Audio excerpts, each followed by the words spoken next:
waxa laga yaabaa taqaan iskuuladeena toddobadii barka ama toddobadii afartan baa xiisado bilaamaro iskuulada la gala iyadoo aan 12 gaadhin waa laga soo dareeraya haddii aad celiso inta nus saac aad ka jirto 2 saacadood iyo badh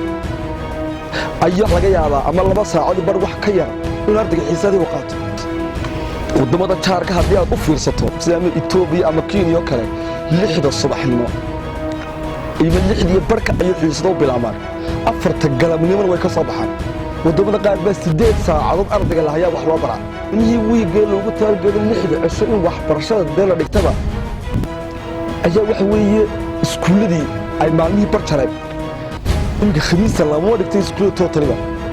isagoo markaa waqtigiisu yaraa ayaa haddana maalmihii wax way bar kamid laga sii taray waxa loo tayin karaa macallimiinta la tababar la siiyo seminar loo qabto macallimiinta la soo dhiso